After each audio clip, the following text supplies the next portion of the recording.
and there's no rules and no laws. There's an owner. There's an owner. That's not true. No, it's not. There are rules. There are laws. They do have, and I mean, let's face it. Are they a little more flexible than they are in the United States? Yes, they are. But that doesn't mean that they don't exist. There's a right way and a wrong way, and there's a middle way. And I would prefer the middle and the right way versus just the total wrong way and leave it at that. So let's real quickly talk about something that is super important for me.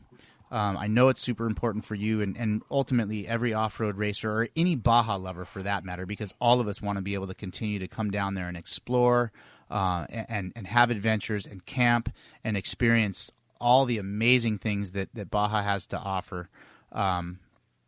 And let's talk about safety at a race, because you are, whether you like it or not, are on a pedestal. You are not you. Well, yeah, you personally and the SCORE organization. There, you can kind of help set the trends in your position. Yes. So let's talk about some of the things that racers need to be aware of and or do or not do, and spectators for that matter, and then even let it filter on into just those of us that love to go to Baja and explore and have adventures. Give me some key points that are key points for you and the sanctioning body right now at the upcoming race. And you got a race coming up in 2 weeks. Yeah, well, this one for safety, I think it's easier because we're not going to be in the real open desert like San Felipe, which is to me it's the most dangerous one for spectators because there's so many lines. I think for racers, staying on the actual marked course, it's the best thing you can do because the spectators don't know if you picked a different line and maybe that they're camping there or they go to the bathroom or something. But we always have our secret lines and the spectators don't know them. That's to me that's like the biggest problem that we have right now, that we're trying to create new lines and there's people sleeping there, there's people camping, and that's the most dangerous thing to me for that racers do. Okay, so if we're talking to racers right now, I'm going to interrupt you and just be blunt. Don't be idiots, racers. Stay on the mark course. I was just trying to be more courteous. Yeah, yes. I can do that because I'm not in your role. Yes, thank you. Yeah, and we go back to the same thing. People think that Baja is open, that it's not. It's just the Wild West. It's owned by someone. There's no such thing as public roads, and I wanted to correct you on that. There's no such thing as public roads. They're all the name is different. It's called Caminos Vecinales, which that means they're open for the landowners to go into their properties, and legally you cannot lock them away. You can have a gate, but the landowner next to you, your neighbor, must have a key to go in, like the public road through the middle of my ranch, because that's the only way for the other rancher to get to his place. Right. So anyway, going back to that, staying on the marked course, it'll keep. That's the best thing you can do to keep spectators safe.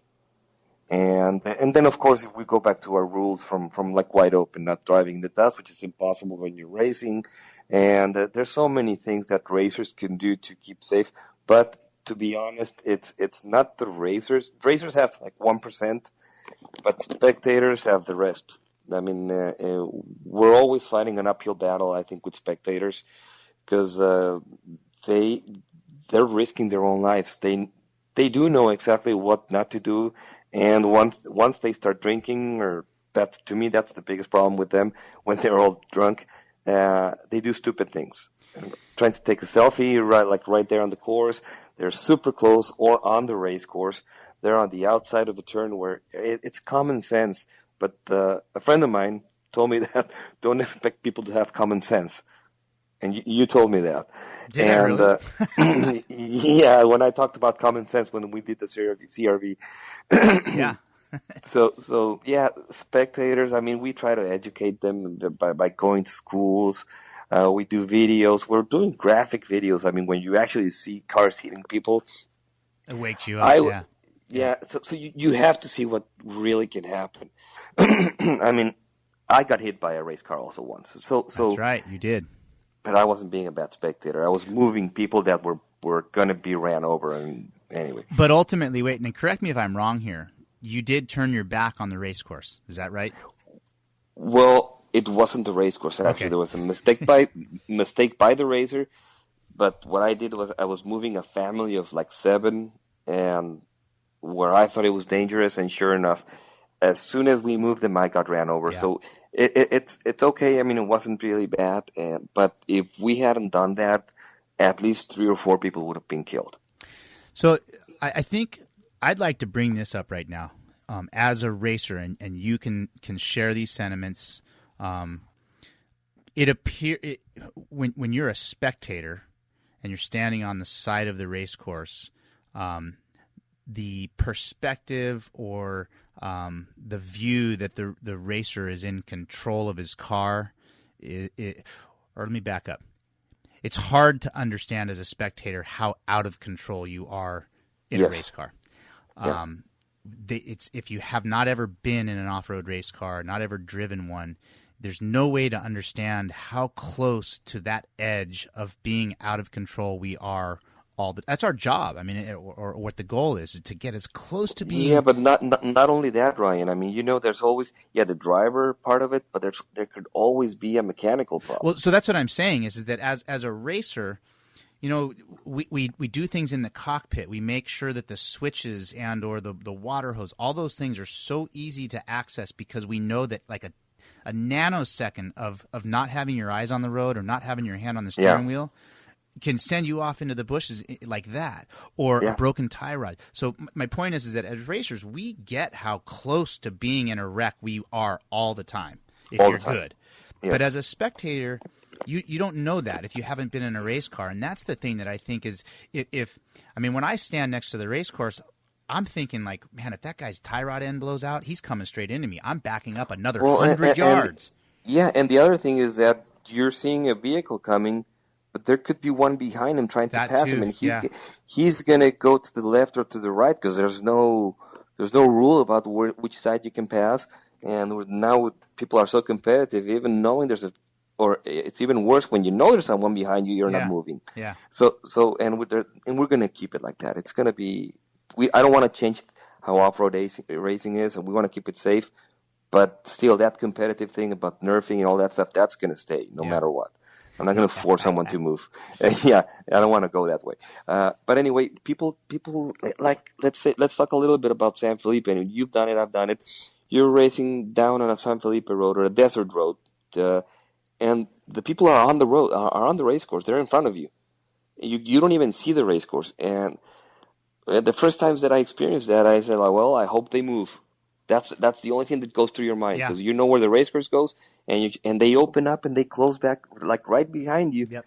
It's amazing the risks that the spectators take, but I think in my mind, I think it's getting better and better. All the publicity, everything that we have going on right now, I think it's creating more sense in the people, and it's getting way better. Well, at least with booby traps and things like that, I think it's getting way better than before. I think the efforts that are being made are showing results. Absolutely. Unfortunately, the popularity of what we do and just the population, for that matter, the numbers are bigger. There are more people than ever that want to go watch, which is awesome. We want that. But the job is more difficult now because it's I was always a spectator or a racer here in Mexico. And then one year I went to help a friend at a barstool race, and they were racing class 11, so we were spectators for a long time. We just watched the race, and I promised I would never go back because it was so boring. I mean, it's super boring because you can't be a yard away from the course. I mean, we were like 50 yards away from the course, and I'm never coming back, and I never did because we were used to that. That's our culture here. We want to run in front of the car. We want to see who's coming, and we know our risks, but it's just about educating and showing them what can happen, what can go wrong. So, I think some takeaway points for spectators. I mean, you talked about the one thing that's most important for racers, and that's stay on the marked course, please. Yes. As a spectator, those of you that are English speakers, and like I said, we probably should have done this in Spanish too, and that's not to say there's not people that are Mexicans in Ensenada or anywhere in Baja that also don't speak English, so don't take it the wrong way. But to sum it up for a spectator, what's a key point there? To sum it up for a spectator, you're gonna correct me again, but just you have to have some kind of respect for your life and respect for others. I think respect and common sense will take you a long way. And you say I'm going to correct you because I say people don't have common sense. Yes. Well, I'm not going to correct you, and I do. I mean, there are people have common sense, and that's probably not fair of me to say. But I think it kind of goes along with what I was saying. Unless you've been in a race car, you don't realize how close to being out of control the racers are all the time. Yeah. And if you did, most people with common sense would not subject themselves to the risks that a lot of them do. So encouragement from Jose and Ryan on the Baja Sessions to racers and spectators to use some common sense, have respect for your own life and for other people's lives, so that all of us can continue to enjoy a sport that we love, and a culture, to be a part of a culture that is a part of who we are today. So race is coming up the 18th of September. What day is contingency?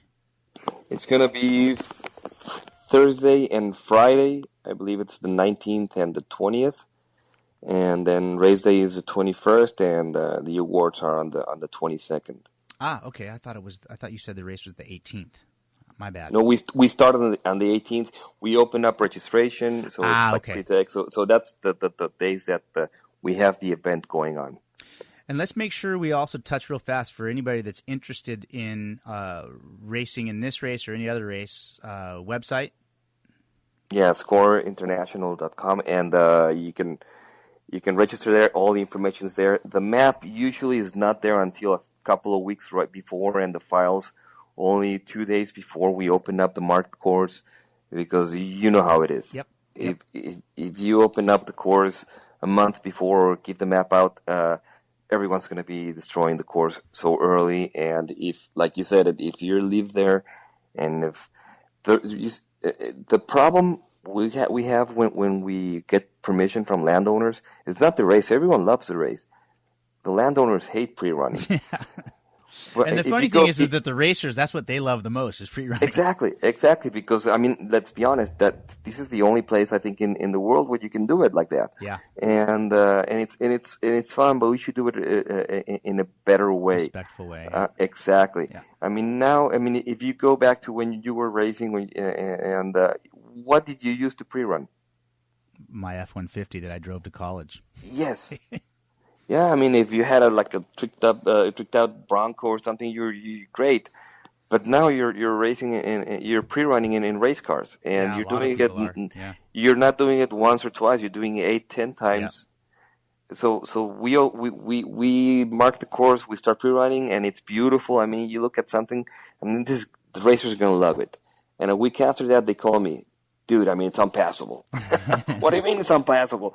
What are you going to do about it? What am I going to do about it? It's so frustrating sometimes. But anyway, that's, I think, another thing we can talk about later, or another occasion. But yeah, I think pre-running things need to change. So let's steer this back. We've got race weekend coming up. We talked about the website, and if you're interested in getting into off-road racing, you've also got the digital magazine Score Journal. That's you find that on the website.